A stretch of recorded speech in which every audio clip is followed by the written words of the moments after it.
Hello everyone, कैसे हैं आप सब। स्वागत है आपका मेरे यूट्यूब चैनल पे। मैं आपको इस वीडियो में बताने वाला हूं कि टैली प्राइम में आपको फिक्स एसेट की एंट्री कैसे करनी है। लाइक आपने फिक्स एसेट चेस किया, सेल प्रॉफिट हुआ या फिर लॉस हुआ, एंड देन डेप्रिसिएशन, इन सब की एंट्री आपको कैसे करनी है टैली में, मैं आपको इस वीडियो में बताने वाला हूँ। क्योंकि हमारे एक व्यूवर हैं जिन्होंने हमसे रिक्वेस्ट किया है इस वीडियो के लिए, इसलिए हम ये वीडियो बना रहे हैं। मैं आपको एग्जाम्पल दे देता हूँ। फॉर एग्जाम्पल, एक एसेट्स है जिसको परचेज़ किया आपने 1 लाख में, 30 सितंबर को आपने बेच दिया 50,000 में, जिसमें 5,000 आपको प्रॉफिट था। दैट मीन्स 55 में बेचा है, 50,000 का कॉस्ट था, तो 5,000 आपको प्रॉफिट हो गया। फिर डिप्रिशिएशन आप 10% मान लो लगाते हैं, तो अगर आप डिप्रिशिएशन साल भर का लेंगे तो 1 लाख पर 6 महीने का लिए आप देखेंगे तो 5,000 आएगा। फिर नेक्स्ट 50,000 पे 6 महीने के लिए देखेंगे तो 2,500 आएगा। तो 7,500 जो है आपका डिप्रिशिएशन हो जाता है। और अगर आप इस बेसिस पे क्लोजिंग बैलेंस देखेंगे तो आपका आता है 42,500। अब इस पूरे सिनेरियो को हमको टैली में एंट्री करना है, तो हम कैसे करेंगे। तो आइए स्टार्ट करते हैं। तो पहले आपको आ जाना है, आपकी कंपनी जो है कंपनी ओपन कर लेनी है। मैंने यहाँ पे कंपनी अपनी ओपन कर ली है और यहाँ वाउचर्स में आ जाना है। वाउचर्स में आने के बाद आपको जर्नल एंट्री पास करनी है। बेसिकली पहले अगर आप परचेज़ कर रहे हैं तो परचेज़ बेसिकली आप कैश में पे करेंगे या फिर क्रेडिटर से करेंगे। तो मैं यहाँ पे आपको बताने वाला हूँ कि अगर आप क्रेडिटर के थ्रू करते हैं या फिर फॉर एग्जांपल, चलो मैं कैश में बताता हूँ। अगर आपको कैश क्रेडिटर का नहीं आता है तो आप मुझे कमेंट कीजिए, मैं आपको बता दूँगा। कैश में अगर आपने परचेज़ किया है तो कैसे परचेज़ करेंगे। तो मैं बेसिकली जर्नल एंट्री पास करने वाला हूँ। और अगर कैश में परचेज़ कर रहे हैं तो कैश में जर्नल एंट्री नहीं होती है, आप पेमेंट करेंगे हम डायरेक्ट एसेट्स परचेज़ करके। तो मैं यहाँ पे लिखने वाला हूँ फिक्स एसेट्स मैं परचेज़ कर रहा हूँ, तो फिक्स एसेट्स को मैं डेबिट करूँगा। क्योंकि फिक्स एसेट्स का लेजर बना नहीं है तो मैं बना लेता हूँ। फिक्स एसेट्स की लेजर आपको बना लेने हैं और इसको आपको डाल देना है फिक्स एसेट्स में, और कंट्रोल ए करेंगे तो ये लेजर बन गया आपका। 1 लाख का मैंने परचेज़ किया हुआ है। जैसा कि मैंने बोला 1 अप्रैल को मैंने परचेज़ किया, तो 1 अप्रैल की एंट्री डाल देता हूँ मैं। और यहाँ कैसे पे किया, तो मैं यहाँ पे डाल देता हूँ बैंक के थ्रू मैंने पे किया है 1 लाख का।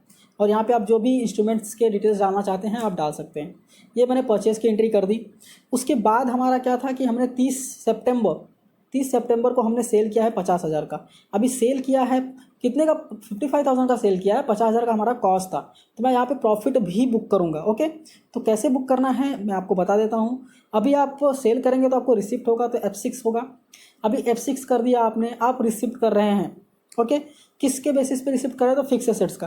फिक्स एसेट्स आपने बेच दिया तो फिक्स एसेट्स को मैं क्रेडिट करूँगा। कितना, 50,000 का एसेट्स था, वापस से मैं क्रेडिट करूँगा क्या, चूँकि मैंने 5,000 प्रॉफिट में बेचा है तो मैं यहाँ पे लिखूँगा profit on sale of fix assets. यहाँ पे प्रॉफिट हुआ है तो ये मेरा इनडायरेक्ट इनकम है, मैं इनडायरेक्ट इनकम में डाल देता हूँ इसको, और इसको मैं देता हूँ कंट्रोल ए। ये मेरा लेज़र बन गया, 5,000 का मुझे प्रॉफिट हुआ है। उसके बाद हमको क्या मिला है, कैश मिल सकता है फिर बैंक मिल सकता है, तो मैं बैंक को यहाँ पे डेबिट कर देता हूँ। ओके, ये कब हुआ है, 30 सितंबर को।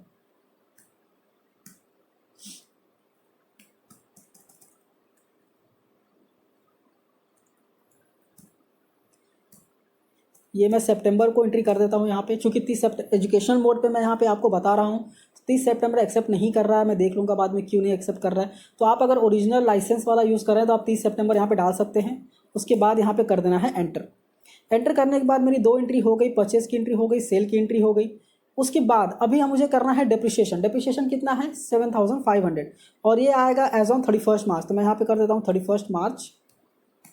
अब मैं पास करूंगा डिप्रिशिएशन की एंट्री। डिप्रिशिएशन की एंट्री के लिए मुझे F7 देखिए जर्नल करना पड़ेगा, डिप्रिशिएशन का करना पड़ेगा, डेबिट करना पड़ेगा। तो डिप्रिशिएशन का लेजर मेरे पास है नहीं, तो मैं डिप्रिशिएशन की एंट्री बना लेता हूँ। डिप्रिशिएशन का ये लेजर मैंने बना लिया। ये मेरा इनडायरेक्ट एक्सपेंस होता है, तो इसको इनडायरेक्ट एक्सपेंस में आपको लेजर प्रॉपरली सेलेक्ट करना पड़ता है। अभी डिप्रिशिएशन कितना है, 7,500। किस पे डिप्रिशिएशन चार्ज किया है हमने, तो हमने फिक्स एसेट्स पे डिप्रिशिएशन चार्ज किया है। तो यहाँ पे फिक्स एसेट्स मैंने ले लिया और यहाँ पे एंट्री कर दी। अभी मैं जाके देखूंगा फिक्स एसेट्स के लेजर में कि जो मेरा लेजर है फिक्स एसेट्स, वो जो मैंने एक्सेल में यहाँ पे कैलकुलेट किया था 42,500, वही बैलेंस शो कर रहा है या नहीं। तो मैं यहाँ पे फिक्स एसेट्स देख लेता हूँ।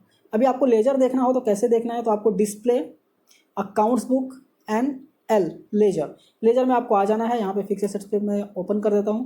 मैं पूरा साल ओपन कर लूँगा तो आप देख सकते हैं मैंने 1 लाख से ख़रीदा है। उसके बाद 50,000 में बेचा है मैंने। चूँकि मैंने बेचा है 55,000 में, यहाँ पे 50,000 इसलिए दिख रहा है क्योंकि कॉस्ट मेरा कितना है, 50,000। उसके बाद 7,500 का मेरा डिप्रिशिएशन हो गया। अब देखेंगे तो बैलेंस यहाँ पे 42,500 दिख रहा है, जो कि यहाँ मेरे एक्सेल में भी सेम अमाउंट आया था। अभी सवाल आएगा सबका कि बेचा तो हमने 55 में है तो 50,000 क्यों दिख रहा है। तो यहाँ पे मैं जब एंटर करूँगा ना तो यहाँ पे मुझे 50,000 दिखेगा। अभी मैं बैंक में जाऊँगा तो बैंक में मुझे 55,000 मिला है, तो जब बैंक में देखूँगा तो मुझे 55,000 दिखेगा। फिक्स एसेट्स में देखूँगा तो मुझे 50,000 दिखेगा। और जब मैं पीएनएल में जाके देखूँगा ना तो मुझे 5,000 दिखेगा। मैं पीएनएल में भी जाके आपको दिखा देता हूँ। प्रॉफिट एंड लॉस में आप जाके देखेंगे तो ये देखिए मैंने इनडायरेक्ट इनकम में 5,000 बुक किया हुआ है। तो आई होप फिक्स एसेट्स की एंट्री आपको कैसे करनी है आपको समझ में आ गई होगी। फिर भी कोई डाउट है तो आप कमेंट कीजिए, मैं डेफिनेटली उसको सॉल्व करके दे दूंगा। तो और अगर आप चैनल पे नए हैं तो चैनल को सब्सक्राइब कीजिए। आप भी कमेंट कीजिए, कमेंट के आप जब आप जिस चीज़ का आप कमेंट करेंगे, जिस क्वेरी का आप कमेंट करेंगे उसका वीडियो आपको मिल जाएगा। तो चैनल को सब्सक्राइब करके रखिए और सब्सक्राइब करने के बाद बेल आइकन को प्रेस करना मत भूलिएगा ताकि नोटिफिकेशंस आपको मिलते रहें। तो thank you for watching and all the best.